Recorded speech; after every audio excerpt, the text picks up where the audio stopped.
Welcome to The Explainer. Today, we're undertaking a massive historical and archaeological investigation. We are looking directly into the human fingerprints, the political maneuverings, and even the suppressed texts that shaped the most influential collection of writings in human history, the Bible. Now, whether you view these texts through a lens of deep faith or you just see them as fascinating historical artifacts, there is a wonderfully complex story behind how they were actually assembled. We're going to peel back the layers today and see exactly how these ancient words traveled from oral traditions all the way to the printed pages we know today. Okay, let's dive into this. Consider this premise to really set the stage for everything we're about to uncover. When you control what people believe God has said, you control what people will do, what they will accept, what they will die for, and most importantly, what they will never question. That is not religion, that is statecraft. And honestly, this is the core thesis of our explainer today. Throughout all of recorded history, power has absolutely depended on legitimacy. And historically speaking, controlling scripture has been the ultimate tool for mass compliance and state building.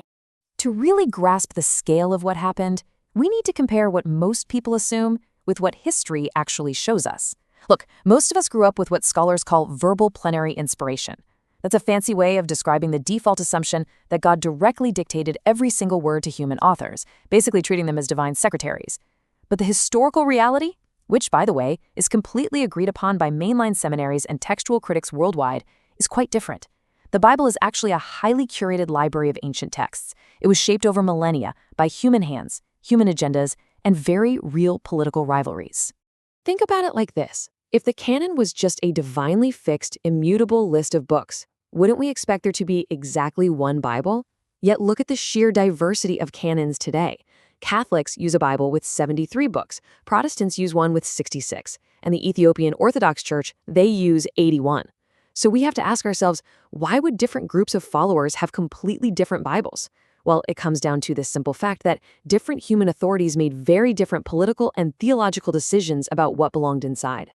That brings us right to our first layer of investigation, Section 1. A library, not a book, the evolution of Scripture. To understand how these texts evolved over centuries, we have to start with the Old Testament. The historical record shows it wasn't just handed down fully formed on a mountain. A massive portion of it was actually compiled and codified by exiled Israelite elites during the Babylonian captivity, right around the 6th century BCE. Stripped of their land, their temple, and their king, these priests wrote down their national story to create a sort of portable homeland so they could survive exile. Now, what's really interesting about this slide is the timeline of the New Testament. Notice the massive time gap between the life of Jesus and the written accounts. Paul's earliest letters predate the Gospels entirely, literally by decades. And scholars widely recognize that Paul never actually met the historical Jesus. His writings are based on visionary experiences. The Gospels themselves, they were written 40 to 80 years after the crucifixion, and none by actual eyewitnesses. Early Christianity wasn't unified around a single book. It was a vast, incredibly diverse library of competing scriptures where dozens of different Gospels circulated freely. Let's shift our focus from the writing of the texts to the powerful men who actually decided which ones were holy and which were heresy. Section 2. Politics and the Canon, the power of human councils. This phase of the story really kicks into overdrive because of a massive political crisis facing the Roman Emperor Constantine in the early 4th century. In 325 CE, Constantine summoned a group of bishops to the Imperial palace for the famous Council of Nicaea. He legalized and standardized Christianity, but he didn't do this purely out of deep spiritual conviction. He did it for utility. His fractured Roman Empire desperately needed ideological cohesion, and a fractured religion meant a fractured society. The Council of Nicaea wasn't some peaceful theological summit. It was, for all intents and purposes, an imperial cabinet meeting designed to impose doctrinal uniformity, fully backed by the military might of Rome. Just walking through this timeline of the Canon Wars proves the sheer scale of time it took to lock these texts down. It started way back in 14 CE when a man named Marcion proposed a tiny 11-book canon, which basically forced the Orthodox Church to start defining their own lists. It took until Athanasius in 367 CE to even list the 27 books of the New Testament. Fast forward, and the Catholic Church didn't formally declare its official closed canon until the Council of Trent in 1546. Let that sink in. And look all the way over to 1611 CE. King James commissioned his English translation and literally commanded his translators to change the original Greek word for assembly into the word church. Why? To legally enforce a strict institutional hierarchy. And that political mandate regarding translation brings us perfectly into our next section, Section 3, Lost in Translation, the Semantic Shift. We face a massive linguistic problem when we try to flatten ancient multi-layered languages like Hebrew and Greek into English. Ancient Hebrew is a pictographic, root-based language. Every single word carries immense symbolic depth. But translating these complex languages through committees operating under political mandates stripped away roughly 70% of their original semantic richness. And this brilliantly illustrates the problem. Take words like nephesh in Hebrew and pneuma in Greek. They originally represented living breath, vital air, or the animating intelligence of the cosmos. But they got flattened into the static English words soul and spirit. Or look at the Greek word aion. It originally meant an age, an era, or a cycle of time, but it was translated broadly as eternal or forever. That beautiful, nuanced meaning completely disappears into a flat, one-dimensional English translation. Let's look even closer at the Greek word metanoia.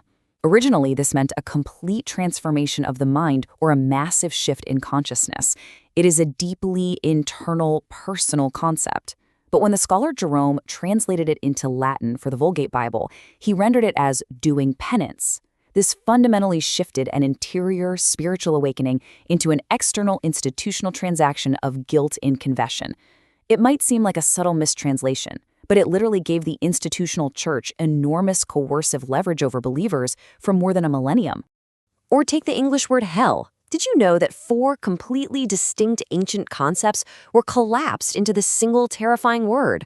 One of those original words, Gehenna, wasn't a metaphysical realm of punishment at all. It referred to the Valley of Hinnom. That was a literal, physical garbage dump outside Jerusalem's walls, where refuse fires burned continuously.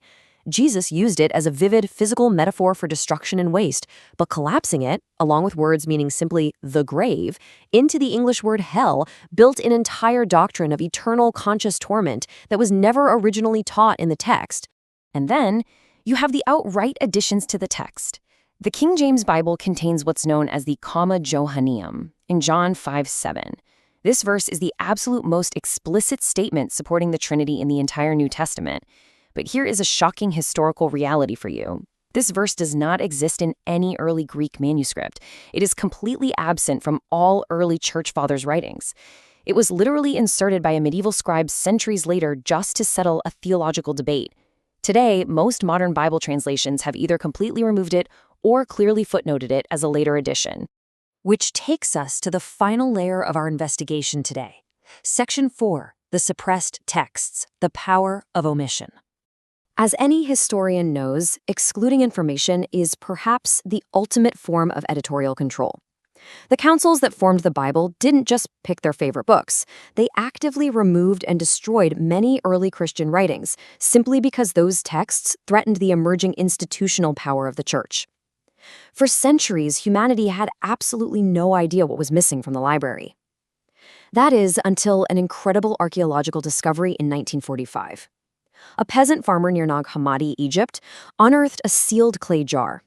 Inside were 13 ancient leather-bound codices, an entire library of early Gnostic Christian writings that had been systematically hunted down by the Orthodox Church. Thanks to someone burying them before they could be burned, we recovered profound texts like the Gospel of Thomas, the Gospel of Mary Magdalene, and the Gospel of Philip. So the crucial point is, why were these specific, beautiful texts intentionally excluded? Let's look at the Gospel of Thomas. It contains no narrative, no miracles, just sayings. It explicitly teaches that the kingdom of heaven is spread out upon the earth, and men do not see it. Texts like Thomas and the Gospel of Mary Magdalene were systematically suppressed because they taught a path of direct, personal spiritual awakening. That is a path that required no priests, no elaborate church buildings, no sacraments, and absolutely no institutional mediation whatsoever. You can easily see why an expanding political empire wouldn't want those ideas in their official state-sponsored book. As we wrap up this explainer, I want to leave you with a final thought to ponder. How does knowing this deeply human history change how you read the text? Whether you approach it as a devout believer, a skeptic, or simply a student of history, Re-examining these incredibly influential writings with a new appreciation for the context, the human fingerprints, and the politics that shape them only deepens our understanding of the past. The Bible is a fascinating, living artifact of human civilization. Thank you so much for exploring with me today. Keep questioning what you read, and I'll catch you in the next explainer.